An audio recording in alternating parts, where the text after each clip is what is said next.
Hindi na nanaginip.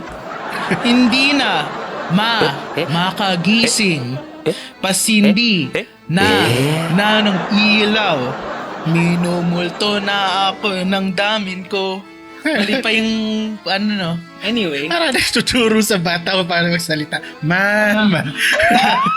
Kim, nasa Aurora Festival ka ba recently? Kaya mo na lang gawin talaga, tumakbo. Oo. Pero kung hindi ka na makatakbo, pwede mo namang Lumangoy. Lumangoy. Try athlon. Pero may kanta nga yung Bring Me The Horizon. I can't fight my demons. They know how to swim. I can't drown my demons. Yeah. Diba yung langit pag tinutuklap mo, tapos yung ganun. Tapos parang fresh na fresh yun. Hindi, mas malala yung sa kapot. Ganun Sabi daw, haplos ingit. Yung na-imagine ko eh.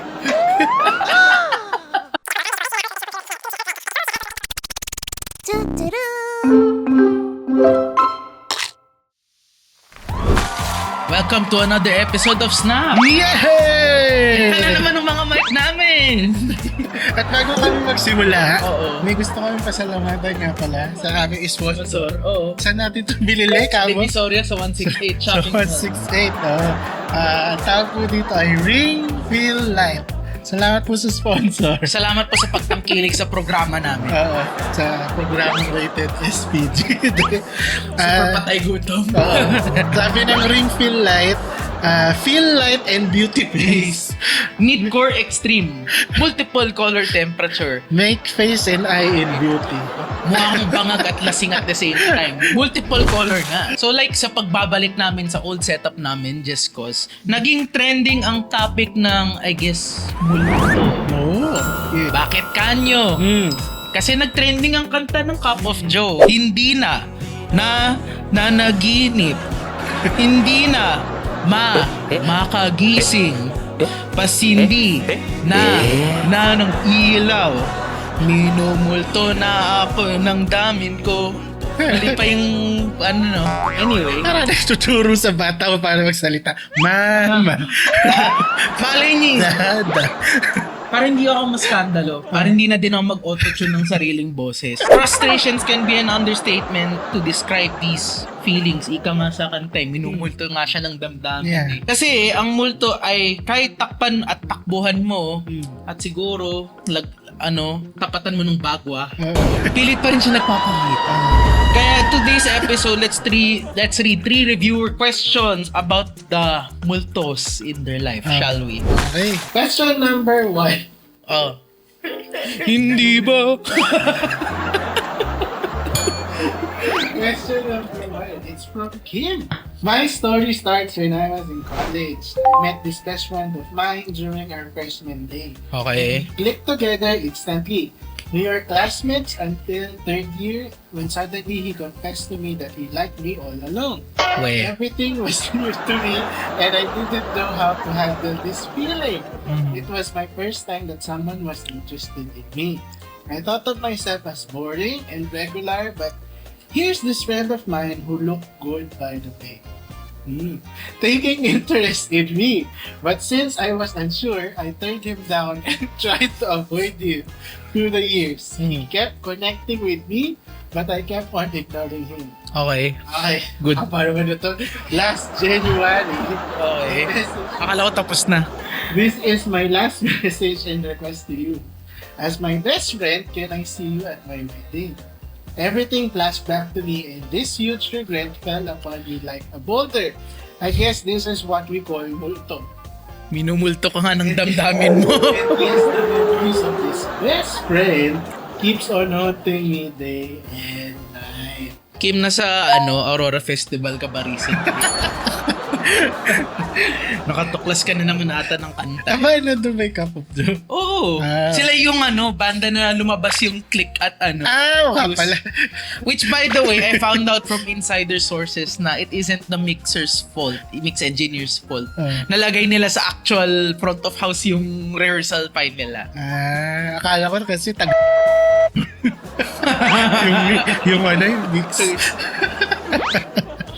1, 2, 3. Anyway. May alam po kasi kami lugar kung saan nangyayari rin yun madalas. Oo. Madalas. At kasalanan pa ng mga artists. Oo. Daw.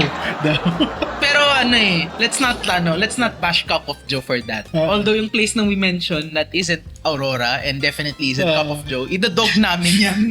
Wala doon yung Cup of Joe, pero nandun yung Cup of...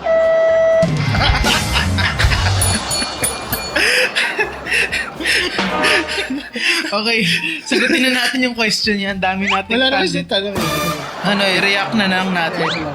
I guess that's it lang. Nasa Aurora ka ata, no? Recently, sa festival na yun. Hindi, siguro, Enough said. yung mga ganyan, pag minumulto ka, ang kaya mo na lang gawin talaga, tumakbo. Oo. Pero kung hindi ka na makatakbo, pwede mo namang... Lumangoy.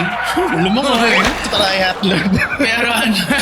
Pero may kanta nga yung Bring Me the Horizon. I can't fight my demons. They know how to swim. I can't drown my demons. Yeah, They know how to swim. Diba? Hindi, confront na lang. Oo. Confront na lang. Nandiyan ka na eh. Anong gagawin mo? Titibagin mo yung kasal. Magnuno ka. Yung last request yun na nga malay mo baka mamatayan sa... Sorry, hindi ko na sasabihin. Baka mamatayan bukas. Kaya... Ano to, marimar? Na nakakabayo ka, papasok ka doon. Hindi, Itigil lang kasal! Hindi, inisip ko Stairway to Heaven eh.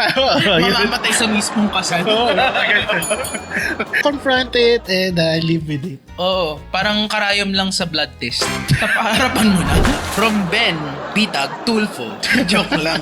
Ben lang daw kamo. I wanted to do art and music for a living. When I was in high school, hulsuki ako ng mga band competition and street art fest sa school namin. But because life gives you lemons, I had to make lemonade nasa Philippines talaga? tayo. Oh, Hindi kalamansi. tang? Hindi kalamansi juice. Shut up. So to speak, I took up legal management in hindi naman nakakalayo. Madaming band. Sorry madaming band na nakaka-issue na yun. Legal management in college so I can land a good paying job. Yes, I mentioned it. And now I'm working in a legal firm. Every time I go home from work, I pass by this art installation. I get inspired by it. That's why I rekindled my... That's why I want... That's why I rekindle. Okay, in the process pala. That's why I rekindle my passion in art, taking classes on weekends, or trying to do it on my own as my way to de-stress. Kaya lang, one weekend, I broke down suddenly and felt lost. I always knew what I wanted to do, but I also needed to survive. It felt like being trapped in a cage and not experiencing your full potential because you had to survive this thing called life. Don't we all? Don't be all. And let me tell you from the start, ganyan din ako. Kasi I've done the opposite naman. I've made my passion into a career. And many times, I'll be honest with you, ba't di na lang mabunggo ng truck? Di ba hindi lang maganda yung environment kung nasa yung passion mo ngayon? Also, yun yung mahirap kung passion siya, okay mo lang mag-take a break ka Unlike me, yung naging dilemma ko right now, I mean, I'll be transparent, it's still a dilemma to this day. Di ko malayasan yung passion ko kasi it's already my livelihood. Yeah. I earn money off of it. If I'm not thinking about it, I'm practically doing it subconsciously. No, na ito this is the challenges you would face kung ginaya mo ako. Kasi ginawa ko ng career yung passion ko. Yung ikaw, may benefit ka pa na makakaalis ka pa from your passion. Trip mo lang. Ayaw ko na mag-music, sige. Matututo ako mag-coding or magta-travel ako. Total, ikaw, you're working in a legal firm kung if your passion became your work, nakatali ka na dun. Revisions galore, client and pwede naman siguro mag-set siya ng boundary na pag weekend ito ako. Oo. Or pag some other days ito naman ang gagawin ko. Or treat your passion like a job, like your job. No. Orasan mo din. Sideline yun niya. Oo. Para kumita rin sa to. Pwede din. Yeah, pero wag yun, ibig sabihin RG, wag yun yung gawin mo main source of everything. Diba? Kasi I'm thinking right now, you're starting to think na, ba't di ko to ginawa from the start? I'm telling you, it's not a good idea. Kailangan matindi yung loob mo for you to turn your passion into a career. Kasi pag nabigo ka ng passion mo, tapos ang lahat. Oo. Ain't that right? Dahil pinatamaan ko na siya, ikaw na mag-start ng question 3. Okay, question number 3. It is from Gwen. I was trying to apply for May issue yan Natalo siya, di ba? Hindi. Yung isa pa. Ay, Sorry. Wag, baka makasuwal tayo. Madadada.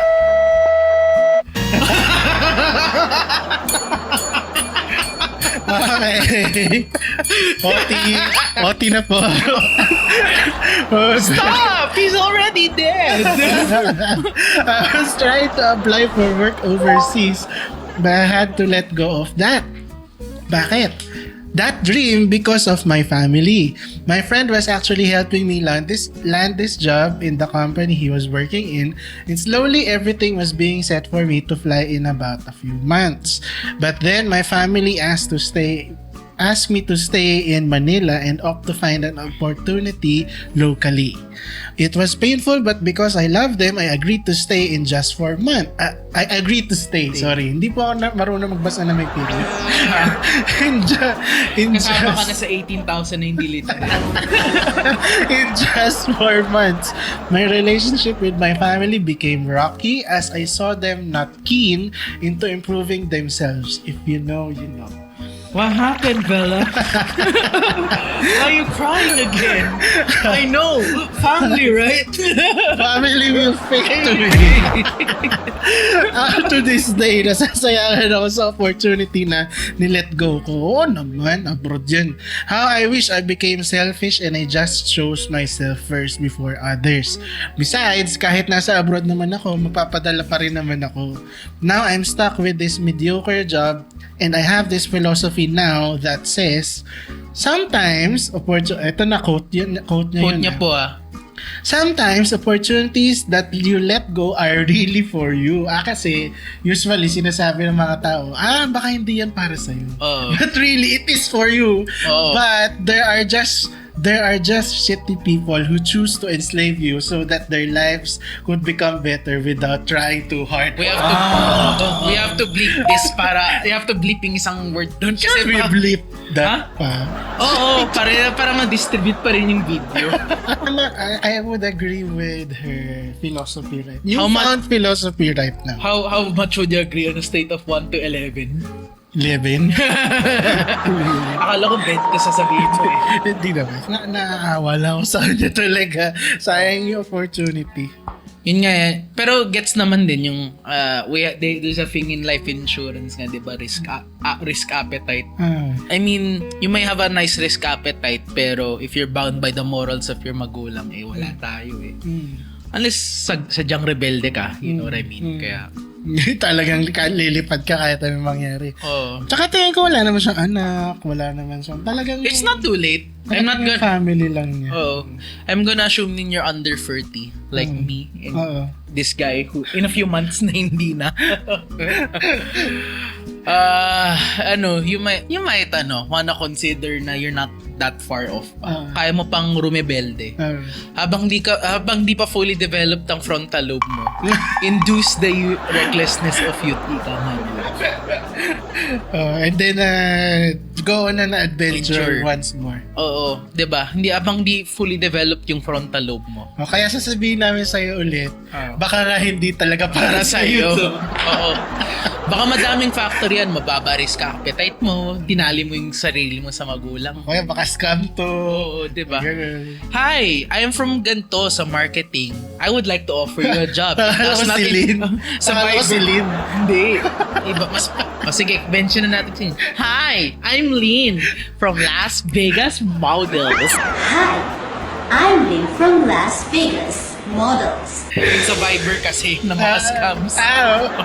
Marami ko natatanggap na ganyan. Hoy, NTC, gawin nyo naman yung trabaho nyo. Alam ko ba, may mga SIM reds na tayo. Wala ka rin pala. May mga nagtatext. Peer-to-peer, more like May nagtext nga sa akin na isang araw, na-delete ko na pero niya. Ako nga di ko dinidelete kasi nasabi ko mga kupal talaga kayo eh. Ang panimula na nakalagay, gusto mo pang sumexy. Ano to? Sa akin gusto mo kumita. Oo, kumikita na ako. Kupal ka din eh. Anyway, that's it for today's episode. Yes. Ika nga. So, if you have mga multo sa buhay mo, please feel free to put bagwa in front of their mukha. Or magsunod ka ng bawa. Aswang pa. Wala. Multo pala, di pala aswang. Or magsunog ka ng insenso sa kwarto mo. Or ika nga nila cup of joe. Isindi mo na yung iilaw. Kasi hindi ka na makatulog, hindi ka na din makagising. Kaya, At syempre, credits Oo. to Cup of Joe for this song, for Awakening. Awake. Di nga, dapat hindi na ka makagising eh. Hindi, kasi natuklap lahat ng may sugat sa nakaraan. Hinahaplos pa rin siya ng mga multo niya. Alam Ay, niya. na madamdamin niya pala este. Diba yung langit pag tinutuklap mo, tapos yung ganun. Tapos Oo. parang fresh na fresh yung Hindi, sugat. mas malala yung sa kapot ko. Ganun eh. Sabi daw, haplos eh. Ito yung na-imagine ko eh. O siya. That's it for today's episode. Ako pala si RG. And I'm Steven. And we'll see you again next time. Bye-bye. Paala kayo dyan.